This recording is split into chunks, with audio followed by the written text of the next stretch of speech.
Hello, welcome everyone to the Stellar Woman Magazine and the Stellar Woman Show, this show that brings you thriving women's stories, knowledge and experiences so that you too can tap, learn one or two things, be inspired, make a change and thrive in your life. We know that knowledge is power, of course, if it is acted upon. And we're here to move knowledge from one woman to another across the globe. It is in one way or another a means in which we shall be able to change the world, change perspectives, reveal possibilities, and enable women to tap into their potential, maximize it, and thrive. We know that in this way we shall be transferring light, and the world needs light. In this way, we shall be making the world a better and a brighter world.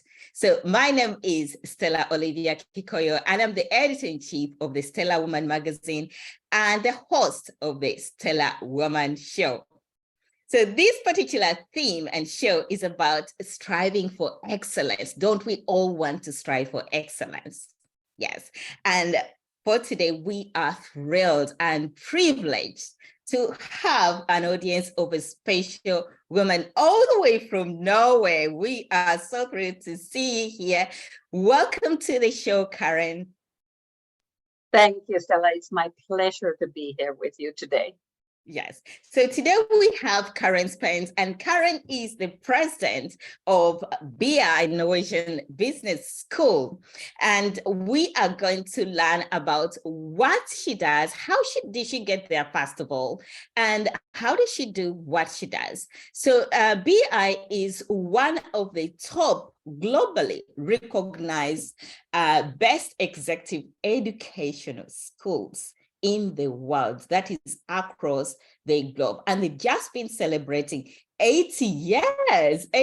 So we are going to definitely learn how they manage to do what they do, how Karen does what she does, and how she leads her team to excellence so that we can tap into that knowledge and utilize it in our lives, our businesses, and also our professions.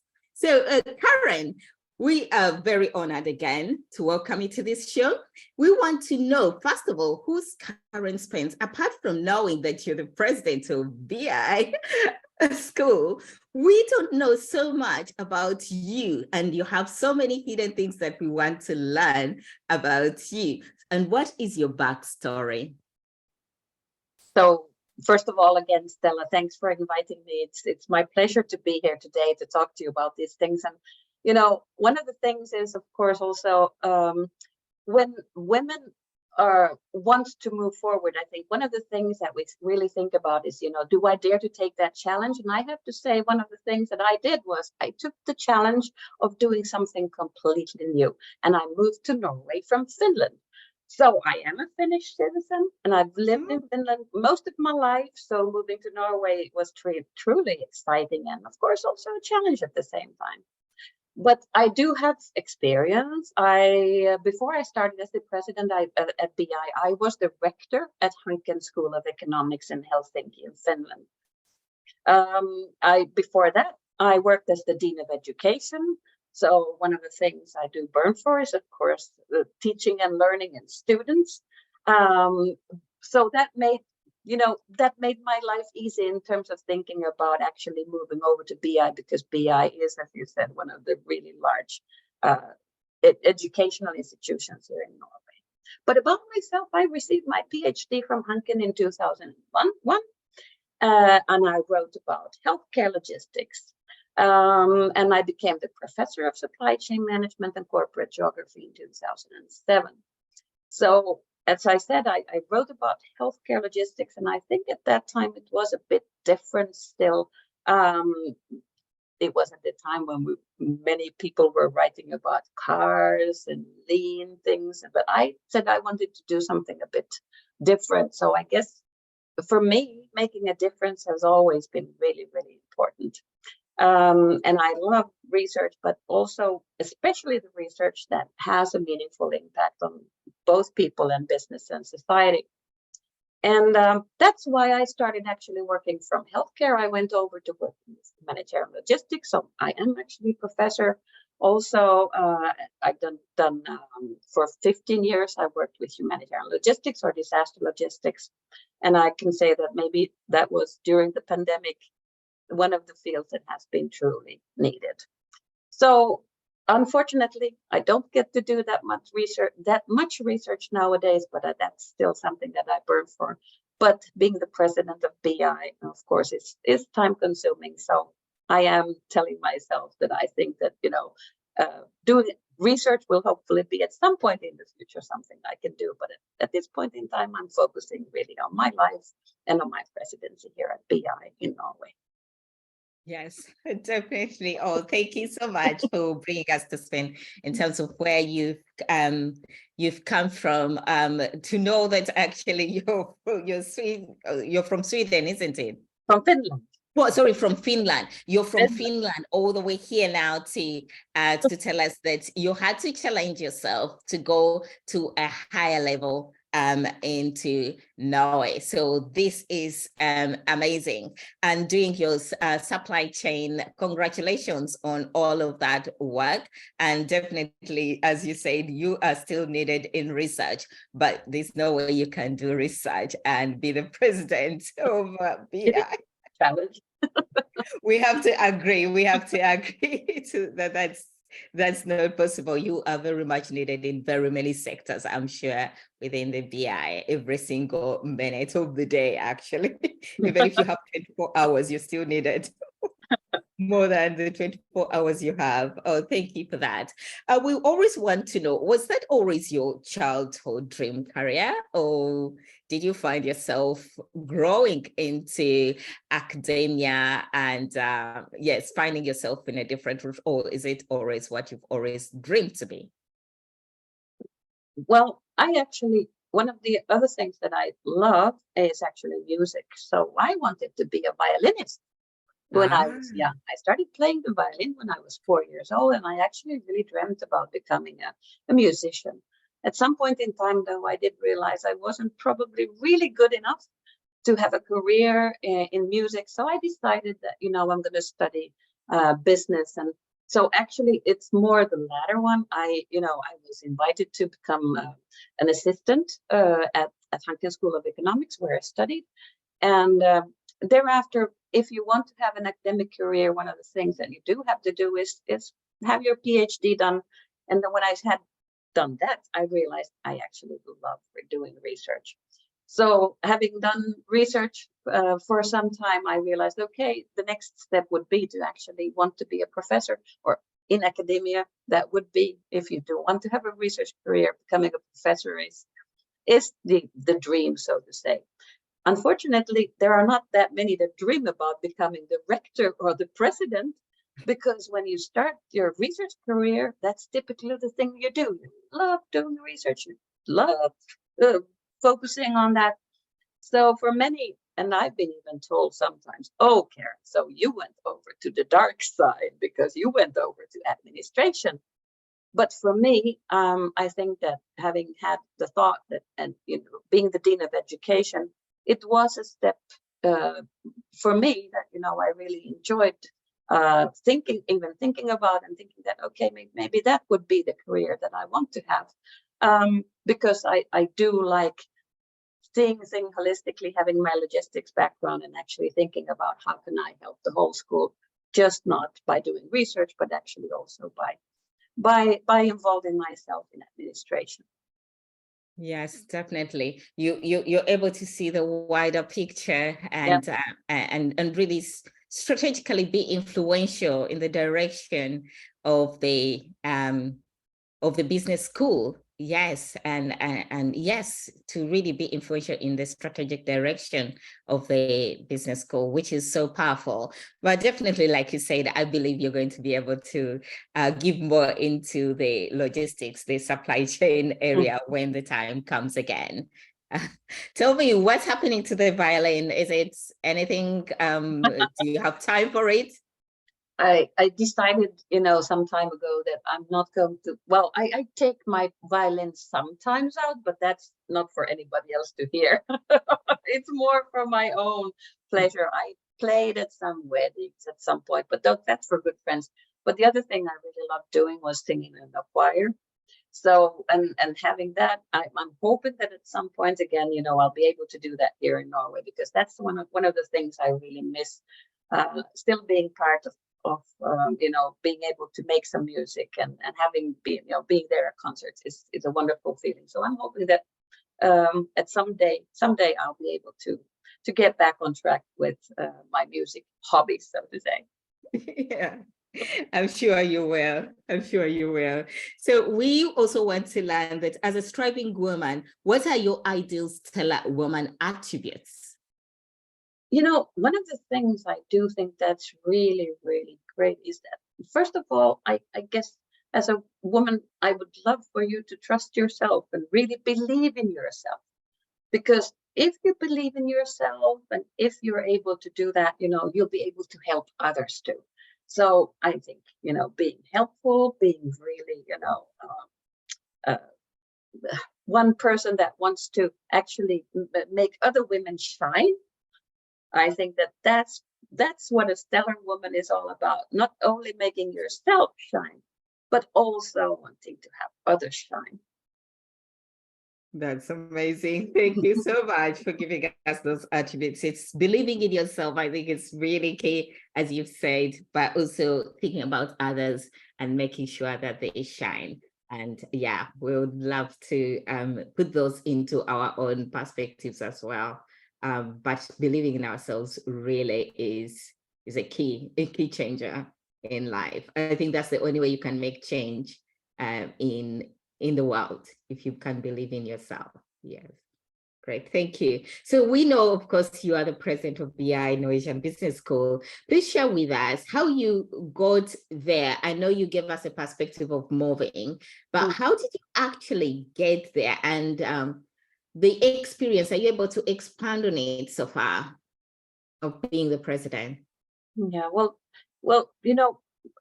it was actually a nice story around this, because I worked at BI before.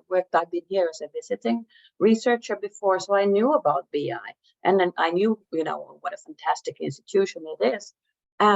So when I was actually then asked to apply for this position, first I thought that, okay, I actually really loved my job in Hanken and Helsinki. So I was thinking, well, why would I want to move?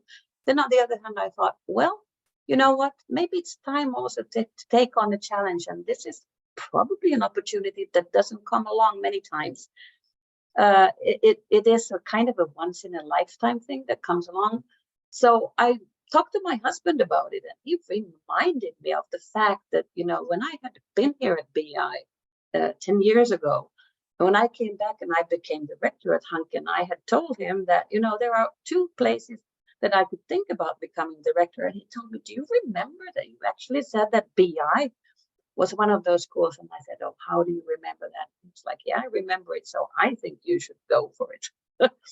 So, wow. And that was, with that fantastic kind of, support that I had, I think it was an obvious choice to actually think about moving, because it does make, a lot of difference if you have somebody who actually really believes that also that this is a great move and this is something that we can do together.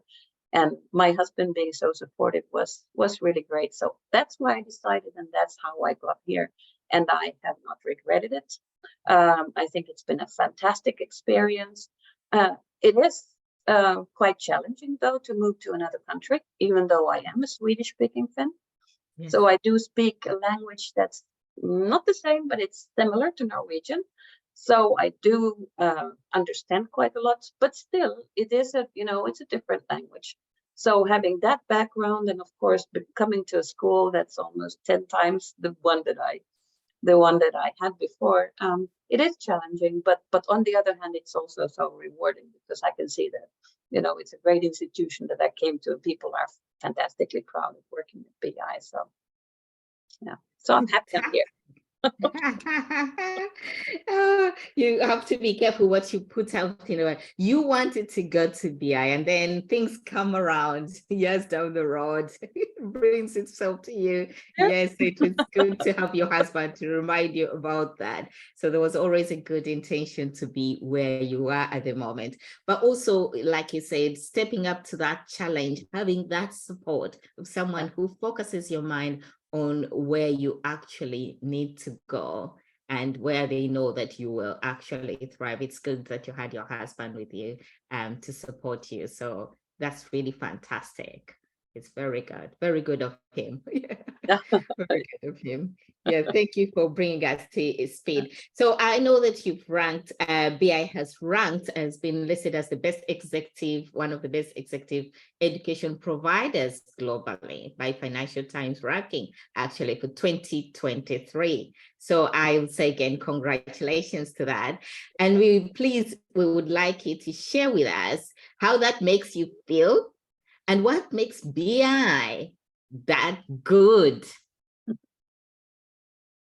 I think one of the things that makes BI so good is that, there has been a focus BI was said, started in 1943 as a teaching school. So the focus has been for such a long time already on teaching that, having high quality teaching is one of the top priorities at BI. And I think that, also being on the rankings is a way of proving that we are amongst those that deliver high quality. And so for us, being on the rankings is one of the things that comes with being of high quality. It's not really, okay, we want to be here in the rankings, but I think it comes along with the fact that we are so focused on providing high quality education. So I think that with that focus, with that student-centered learning, and with that thought about being connected, which is also another thing that BI has been really, really good at, focusing focusing on the connections to society overall and to businesses. I think that those are the qualities that are needed in order to make it on these rankings, especially in executive education. Fantastic. Thank you very much. Thank you for that. And is it that valued by the corporate world, the ranking? Yes, I do think that, BI, I've heard that we have over 250,000 alumni. So almost every third person that you talk to in business has actually done either a course or has an education from BI. So in that sense, in the Norwegian market, we are really, really well known, and we are super, everybody knows about BI. But on the internationally, I think rankings are important again, because if you want to be visible in the international market, both in terms of attracting faculty and students, then being in the rankings is also really important. So for a business school, it is truly an important thing to be seen. Of course, all the accreditations are important, but at the same time, the rankings are also important in terms of having the international visibility. Definitely. Thank you for that. So as the president of BI Innovation Business School, of course, we see that you're always going to be making decisions, and women are always in these situations where they have to make decisions. You made the decision to leave Finland to go to Norway, which was a big decision for you, but now you're also making big decisions that affect and influence the students' lives, your team, and also the wider network, the stakeholders. So we want you to share with our subscribers lessons you've learned in decision making. I think one of the most important things is that I've learned is that when you make decisions, it's really important to include people in that, because if you're not inclusive, if everything is happening behind closed doors, people will not understand why those decisions were made. So even though people would, even though they wouldn't agree or they wouldn't like the decisions, at least they would know why that decision was made. So I really think that that's one of the most important things. Trying to be inclusive and trying to have a broad understanding of why decisions have been made makes your life a lot easier. Now, of course, you will not always have, people liking it, but that's just the way it is when you have big decisions to make. Then one other thing that I think is really important is communication, and that's one of the problems. I don't know how. I think we all think about it a lot, and we try to do our best, and Yeah. still it's always like, oh, there's a lack of communication. So I think that however much you communicate, I don't think that you will ever get the praise for it that you're or say somebody saying that you're communicating too much. So I Yes. think that's probably key also to trying to find different channels, different ways of people to get the message. But I do also think that and one of the things I thought about is that people also have to take the responsibility for actually being active and trying to find why the decisions have been made. So it's not always just about us communicating, but it's also about people in the organization and trying to understand that, okay, there's kind of a responsibility, works both ways. So I think these are at least, things that I've learned, and as said, I don't think I still communicate enough, so that I still have a way to go there. But I'm trying, and we're trying to figure out ways to do things always better. Yes, thank you very much. You're always wanting to strive to go to the next level. So Yeah. we've learned two main things.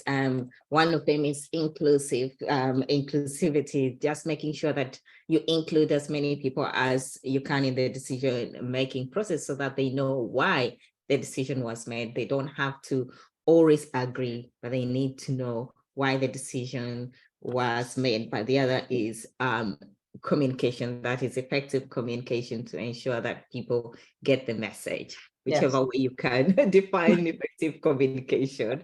Thank you very much.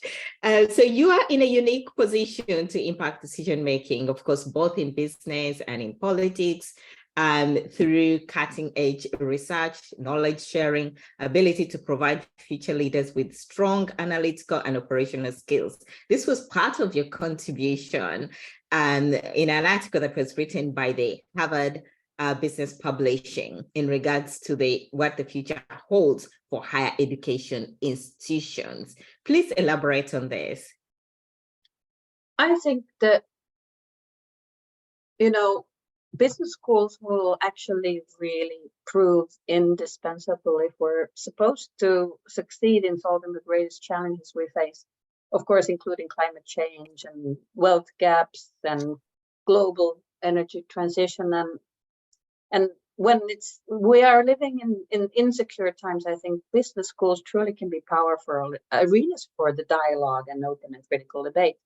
And I think we are really truly in a unique position to impact decision making, as you said, through our research, which is something that's so important these days, that there is something that we can believe in, and something to actually understand or know that this is really fact-based. It comes from reliable sources in these days when it's so difficult to discern between what's right and what's wrong. So I think through research that we're making, we can actually make a true, really big impact. And of course, and sorry about that, Mike. Then of course, through also knowledge sharing and educating the future leaders. And I think that's one of the big things that we have to think about, that we're educating our leaders to actually also understand how to discern about what's right and wrong, but at the same time provide them with really strong analytical and operational skills that are relevant in all sectors and industries. I just actually talked to a high-end CEO today, and one of the things he really pointed out is that these are skills that are needed regardless of which subject you actually take in the business school. So another thing I think is that what we need to really do is also we need to think about our students, how to empower them to actually make societal impact. So thinking about research that also has societal impact. And that's really one of the big key issues now in looking at how business schools globally are thinking. So it's not about making research that's only it's only important for us in academia. It's really making research that has a great societal impact. That's very good. Thank you for sharing that. Wow, it's powerful. And it really makes us understand how to, if you're in the business school at all, or any educational institution, this was a really key aspect that you shared at that point, which is going to make people think differently. We are educating leaders. I like that. And we also have to make sure that we can continuously do the research that makes an impact in the world. And also we can see that ensuring, because that's fact-based, instead of looking at what people are just responding to. Anyone can be an influencer today, but business schools have the power to utilize the knowledge that they have, the expertise, to make a difference where people can be directed in their thinking, where the general society can change, but also empowering students to do research that has societal impact. I love that very much. I really love that. Because as people are thinking about so much about money, there's something about things that are going to affect the world in a different way. And really, we have to direct the minds to think about those implications on society and making a change in that one. Business schools definitely have the power to do that. Thank you very much for that. That was very, very good. Thank you. So tell us again, as we have just so many things we have to learn from you, Karen, and we're grateful for that. What key lessons could you share with from your experience with other women leaders that can help them succeed? Just as a leader, what are some of the things that women need? Well, first of all, I do think that, as I said, people or women should just believe in themselves. I mean, so many people are asking me, so Karen, how does it feel to be the first female president at BI? Because that's in fact who I am. I'm the first female president of BI in 80 years. And then I start to think, then I've told them, what? I don't think about myself as the first female president. I think about myself as Karen, as the president of BI. So, believing in yourself and actually, thinking that, okay, I could be the president just as well as anybody else. I think that's really key to success. But at the same time, I do think, as I said, earlier on, it's really also important that we want to, as women, we want to support other women. So I've always thought that, if I am going to shine, I want also others to shine around me. So it's not about just me. It's actually about all the other people that we can have around us and support them to become even better. So, and then because supporting them to become better means that I will become better. So I think that's really one key lesson. It's not only about me, and it's not about me always thinking about being female, but I do think that in terms of trying to make other females, give them support and making them shine, I think that's the way we can actually support more women to becoming what they want to be. Thank you very much. So yes, definitely you've taken us back to the same. It is about believing in yourself, to be that person that you want to be, but also making sure you elevate other women, support other women, make them shine. Thank you very much. So this issue is about striving for excellence. When we hear the word striving for excellence, I think each of us can have a perspective towards these big words. But what does it mean to you? And do you strive for excellence in both your personal and professional life? You know what? At BI, we have excellence in our strategy. So in a way, excellence feels like, that's in the DNA of the school, that's both operational and both teaching excellence and research excellence that we're striving for. So, but thinking about my personal life, I'm not really sure I've thought about excellence in that sense. I've more thought about maybe having the work-life balance and thinking about, how to actually be able to have a family and a husband, of course, the things that I'm doing great also at home, and that I actually am at home also with them. So having work-life balance, and so that's actually maybe excellence to me, that actually I am there also for my family. So I haven't thought about it that much, being excellent in personal life. And I guess I don't strive to be excellent in personal life. I really just strive to be there for my family. To be there for your family. Yes, yes. And I think that can be the interpretation of excellence, because the moment you're there for them when they need you, you've done a great job. You've really done a great job. Yes, definitely we do get you in terms of BS DNA as well. And that's why you are where you are today. So tell us more, how important is it to align your team to this aim of excellence? And how are you able to lead your team to be consistent on the notion of excellence?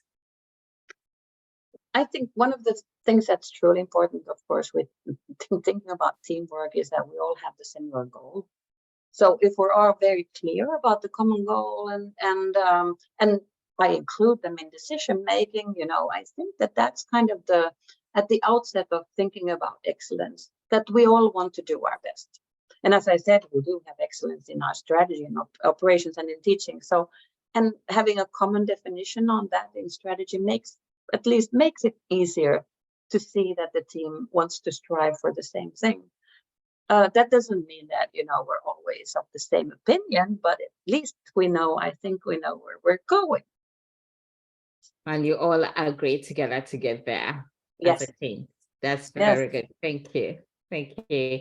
And what are the obstacles that you see that are in the way of excellence for BI?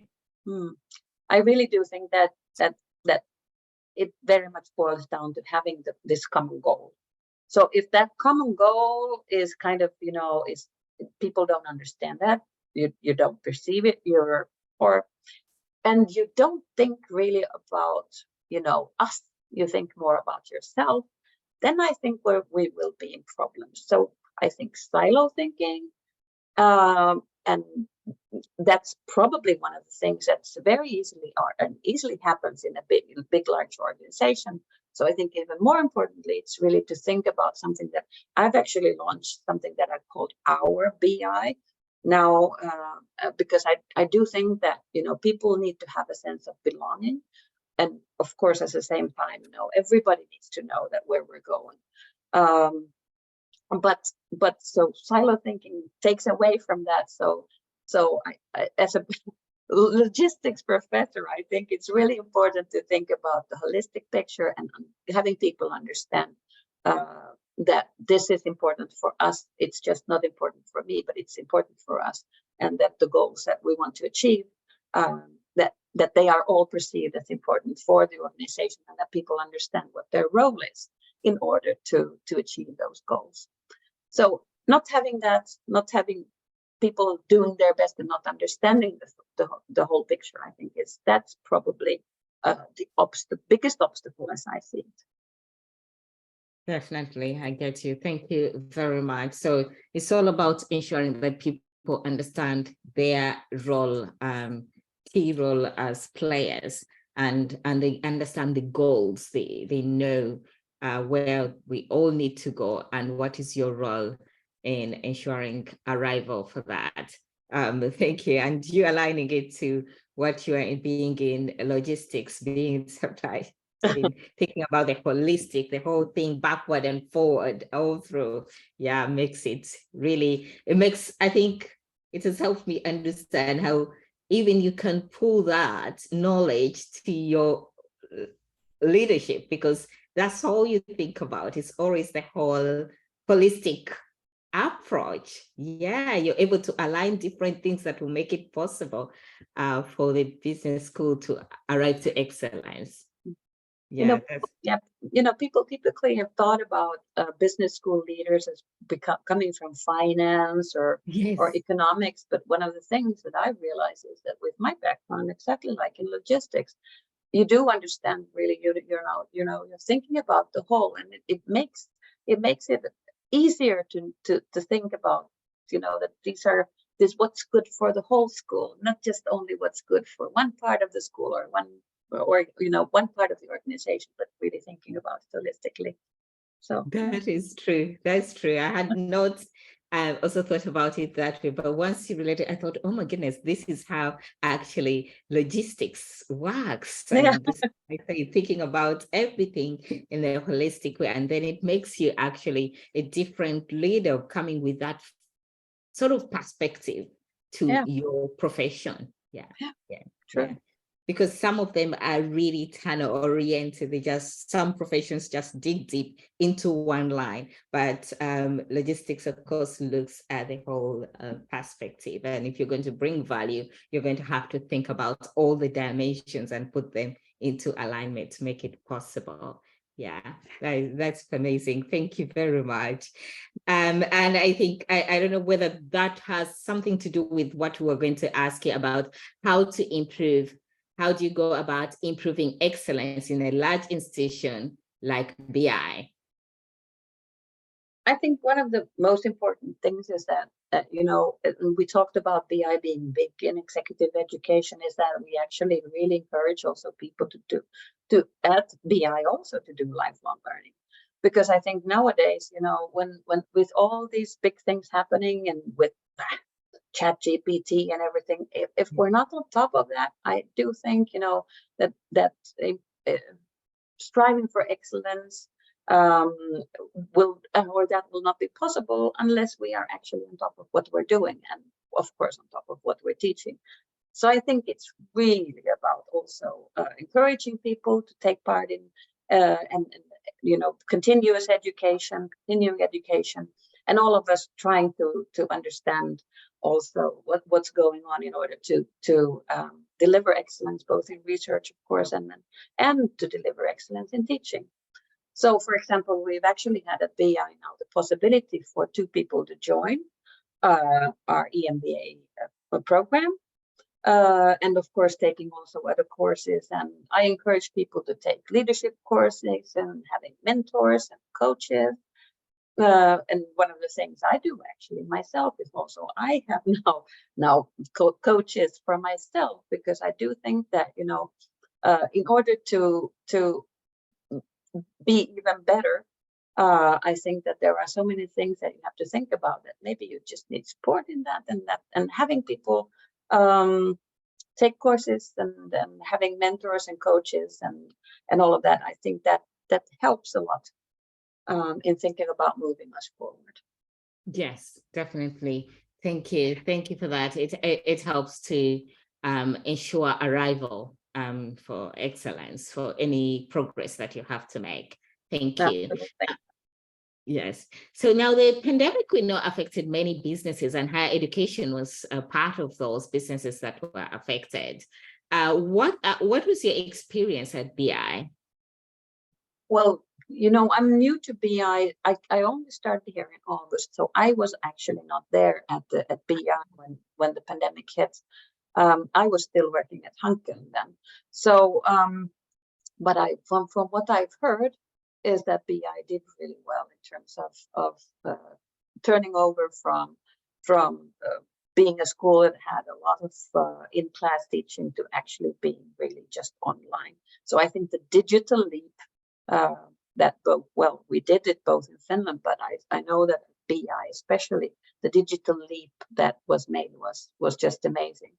And I just heard one student last week when we had our 80th anniversary saying that BI was so good in kind of having this transition in just such a short time.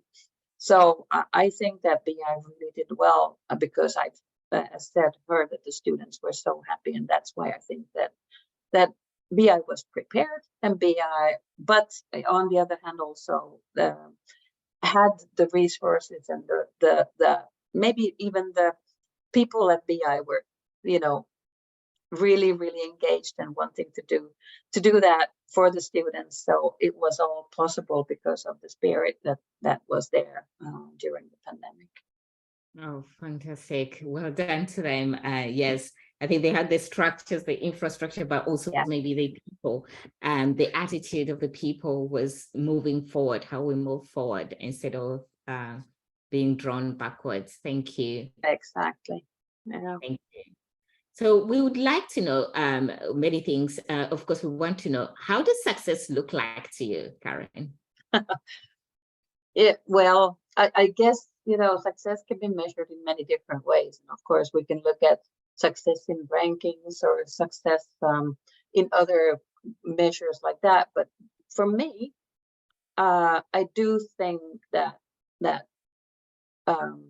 happy people is really, and happy students and happy faculty and staff, even when times are difficult, that's really success to me. And people who still feel that they want to contribute to the school and are proud of the school, and really, when they talk about BI, they talk about the fantastic school we are. That's actually what I think success is. That's very good. That's very good. So one of the things that impacts women from going for higher levels of leadership or changing career or anything that they aspire for is the fear of failure.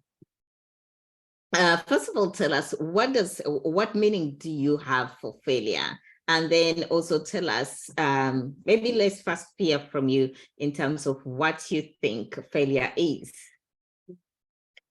Stella, one of the things I really think that I've never thought that much about failure,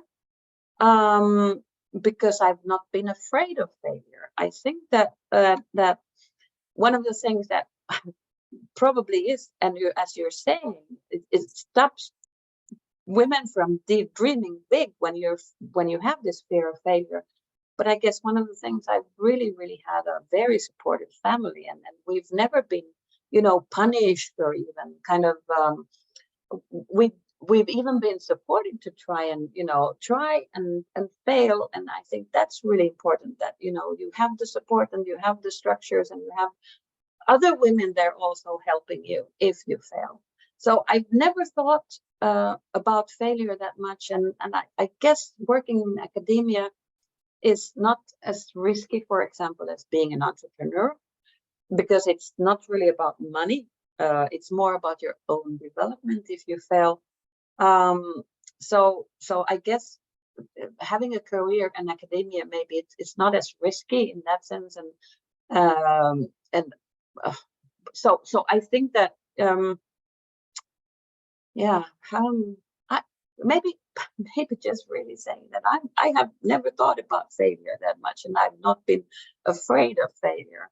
But I do think that women need to support each other and maybe even really be happy for others when they succeed and support them when they fail. Maybe women are afraid because others are not supportive enough when another woman fails. I don't know. Maybe that's why. So we need to be more supportive of others when they fail. When they fail. Okay. Or when they don't do well. But I like your perspective. You've never thought about failure as failure, maybe because you've been supported to always just go for it, and nobody has interpreted your trial as a failure if at all you didn't go to another level. I think it's all about perspectives that we put around that effort that someone has made in terms of doing something. Other people attach failure, others are just like, you've done it. Even just participating is good enough for many people to celebrate. Yeah, that I understand. Yeah. Yes. But it's good to have a supportive family. I think you end up being empowered to always go for it. You always don't focus on the failure. You always focus on participation, doing it, whatever it is that you put your mind to. It makes a change. Yeah, and another thing, I've worked as a mentor myself for young other young females. So I think, you know, that being a mentor teaches you so much about yourself, but it also teaches you, of course, about you know, the other ones that you're mentoring, and so being supportive and talking about failure, that it's not, you know, the end of the world if you fail. That's really important. So I do think that we need to support each other more, and that failure is part of life, but it's not the end of the world. Failure is a part of life and not the end of life. I think that makes it really important for us to hold on to that. Thank you for that. So have you really not succeeded in something? And what was it? How are you able to just get up and continue? Well, yes, I failed also, as everybody has done. And actually, one of my thoughts about, you know, what I wanted to do with my career, at some point I actually thought I wanted to be a diplomat, and I went into I had all these interviews and all things, and I came quite long in the process, but of course I did not become a diplomat, and I think that for me, later on, I always think that, okay, you know, maybe it was actually a good thing what happened to me, that a failure can also, as you perceive at that point, of course, it's really tough that it's a failure. I didn't get to do whatever I really, at that point, thought I wanted to do. But on the other hand, it was the right thing to happen. So I always, you know, think that, well, you know, there are sometimes things that actually are not meant to be, and that was not meant to be. Instead, it was meant to be something, or there was something else waiting for me in line. So making a failure to a positive success, I think and thinking about it later on, maybe that was not the thing to happen. I think that's really important. Yes, you're able to let go. That's really a good one. Yeah. Because it's not meant to be if you have that perspective, and that there's something else coming your way, and look at. Fantastic. Thank you. So what challenges have you faced during this journey of getting to where you are today, and how have you overcome them? Well, I think that, you know, for me, maybe one of the most important things has also been that, you know, I take one day at a time. So if you have challenging times, which all of us have, especially in those times, and one of the things I do think it's maybe it's even a failure. I sometimes thought about it as a failure. Is if actually if you have to let people go, and those are things that, as a, you know, sometimes just happen. And I've thought about that, you know, okay, that's a challenge for me, and actually overcoming that challenge, to be able to actually move forward, because I really hate the fact that, you know, it feels like I'm personally responsible for that failure, and for not actually having been able to help that person enough to be part of the organization anymore. I think that's for me, that's truly one of the things that's been challenging. But at the same time, of course, I also think that, well, you know, you need to be able to move forward, even though you have these big challenges, and you have to think about how to also be able to manage that yourself, and how to overcome those thoughts, and overcome those challenges. So, and be able to move forward. So I don't know. I always think that I'll try to do my best, and I'll, you know, sometimes you have challenges and you have failures, but if you always just still want to do your best, and also you're able to forgive yourself if things don't go the way they should, I think that's, you know, something that can make you really move forward, and being even more successful. Fantastic. Living one day at a time, doing your best, and forgiving yourself if things don't go well. I think it's the things you've given us there are they just propel you forward, really. No. Help you go forward. Thank you very much. Now, let's imagine that we give you the magic word. What change would you like to see in the world? You know what? one of the things I thought about a lot is that what we're seeing today and happening in this world is a lot about just people thinking about, it's about me, myself, and I. And I would like for things to be less about just me, myself, and I. I would like for things to be just more about us overall, more about us, as a society, and more about us really together overcoming the things that we have in front of us. So, I mean, in order to actually combat climate change, I think it needs to be really more about us. So I would want everybody to think about that instead, about us and not just about me. Definitely, that's a change maker. I love that. I love that. I haven't had that here, but on the show. But it's good to hear that one. It's not about me, myself, and I. It's about us, and that will be a big change, I'm sure. Thank you for that. Now we know that your husband helped you, and there've been other people who have helped you all the way to get to the top. Are there women who have helped you? I have several women who have helped me. I talked about my husband a lot, and in fact, I also had a very supportive dad. I think he was probably one of my biggest supporters and always telling me to go on, so to say.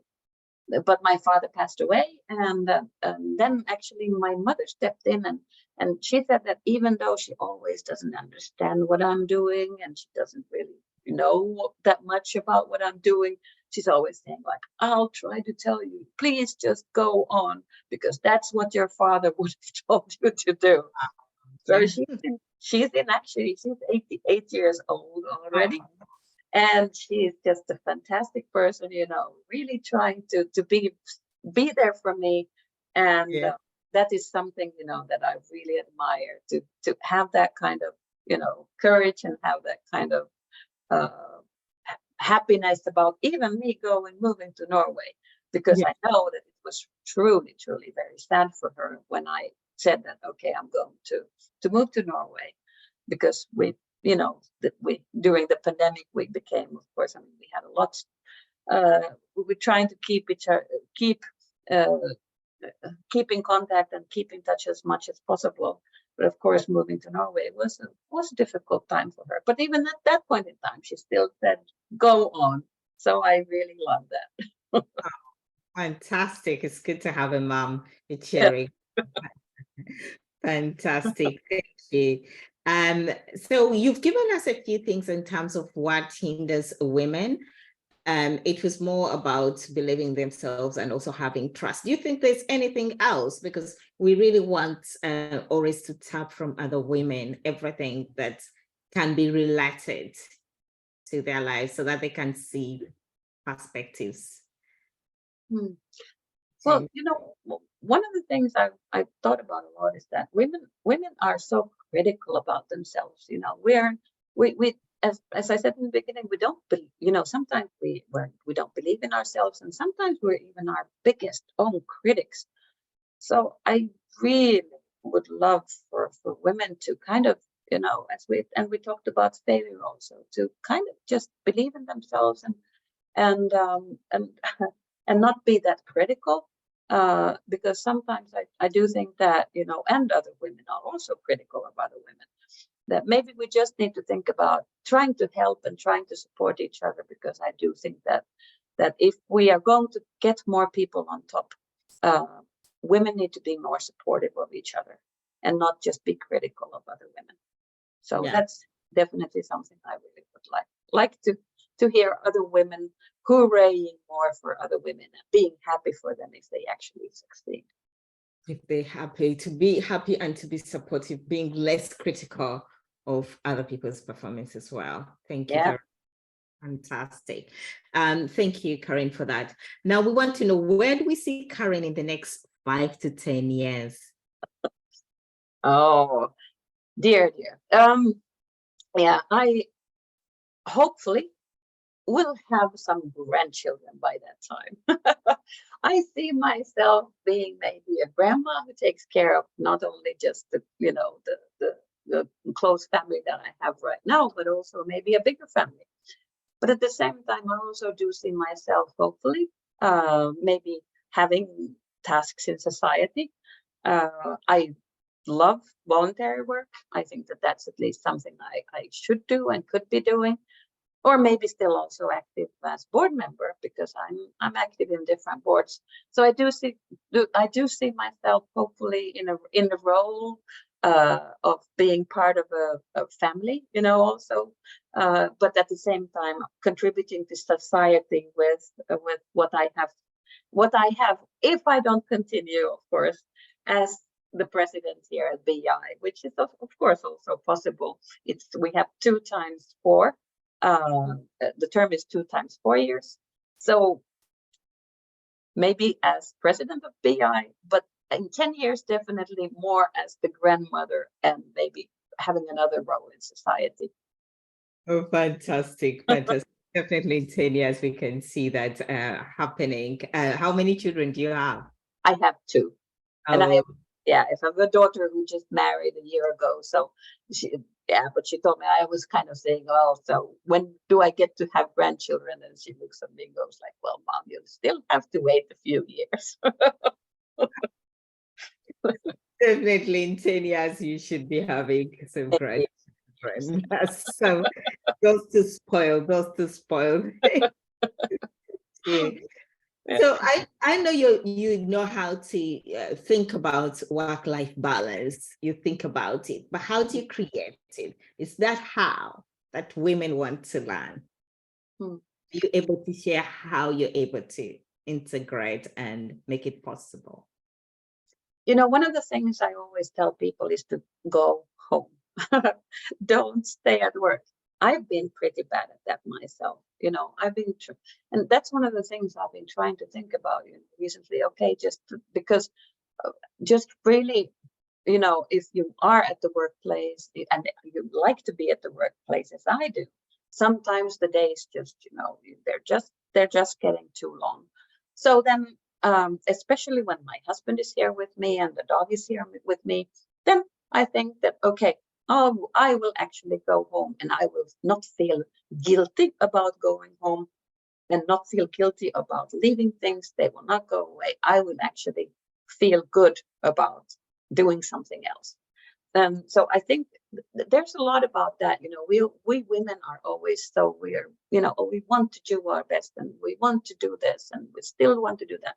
I do think that it's also about wanting to take care of yourself. You need to take care of yourself because otherwise, life will be too difficult if you don't actually have some kind of work-life balance. So I try to go for long walks, for example, with the dog. And of course, in Finland and in Norway, it's really easy to go to forest. And I think somebody in Japan even called this forest therapy. I don't know. I call it maybe forest therapy or dog therapy or something. It really, that really helps, to have time to think for yourself and doing that. But also, of course, then having and doing things together with your family is really important. But you need to want to do these things. So think about it actively. Don't feel guilty about leaving work, and try to actually also balance in a way, what you have at home but also what you have at work. Definitely, I can see that. Thank you very much. And when you tell me you're from Finland, and I have that perspective of how children, I watched this documentary, how children are raised. Really, it's so much about. I think the forest school idea here in the UK started from those countries where kids. It was copied from there, where kids learn from outdoors and then they come indoors later on in life. And the fact that generalist Canadian countries are so much oriented into family. So I can see the way in which you're approaching it is you think about it and you value it. So that's something we can all learn from, because sometimes there's a drive to go and achieve these goals, but you've taught us to take care. And the way you said it, for me, it was so It was well like, this is a warning for you. Take care of yourself. I picked up on the tone. It was like, I thought, okay. I'm getting it now. I'm getting it so clearly. I hope all our subscribers are going to get it. Take care of yourself. Karen can get the time to take care of herself when she's really leading this big institution. You too can get the time to really do that. It's important to do that. So if you were back in time, what key lessons would you give your 15-year-old self? I think I would give the same lessons to myself as my dad he really gave to me. And he always said, well, Karen, you can do anything that you want. So I would actually share with my 15-year-old that believe in what your dad said. You can do anything that you want. Believe in yourself. And of course, also do the best that you can. And that doing the best you can, that's really enough also. Believe in yourself, you can do anything and do the best you can. I think those are enough. Those are enough for any human being. Enough for all of us. Thank you. I need to wear them, put them on a bandana or a necklace. They're perfect. They're perfect. Thank you very much. So do you have a life mantra? Well, I guess, my life mantra would really be the one thing that I said, you can do anything that you want. But I guess if we look at, leadership and thinking about, what I've done at BI, we've talked about listen, learn, lead. And I do think that that's really important. And I've heard so many people telling, okay, Karen, that's really great that you actually came into the organization wanting to listen and wanting to learn, and then saying, okay, and now it's time to lead. Because if you don't have an understanding for the organization, if you don't listen, if you don't have the big ears, you wouldn't know what's going on. And leading is so much more easy, or so much easier, if you actually then listen to what's happening in the organization. And also then, but of course you have to prioritize, but leading based on what you have listened and learned that's maybe my life mantra, or leading mantra. Definitely, I think it would change anything if you listen and then learn and then lead. Wow, that's perfect. That's perfect. That's perfect leadership, isn't it? Yeah, because you've listened and then you've learned and then you've decided to lead from those lessons. Thank you very much. Now, before we leave, we would like you to leave one challenge for our subscribers and listeners to help them strive for excellence. What challenge would you leave them? I would give them the challenge that never give up, believe in yourself, but also show support and believe in others. What was never give up? Never give up, believe in yourself, but also support and believe in others. And especially, of course, women, in other women. Believe in yourself, never give up, believe in yourself, and be there and support other women. Shine. Yes, make them shine. Yes, thank you so much, Karen, for your time.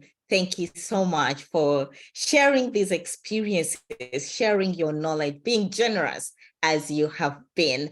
It's a great thing, your busy life schedule with us. Thank you so much. It has been really an honor having you here on the show. Thank you, Stella, so much for having me. It was an honor to be here.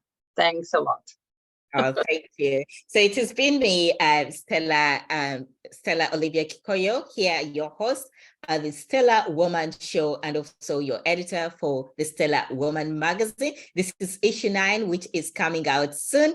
And we've been having an honor and a privilege of having Karen Spens, who is the president of Innovation BI School in No way. So thank you so much, Karen. Until next time, have a great time, everyone. And remember to tap into the knowledge and use it, make a change, and thrive in your life. Until then, bye-bye.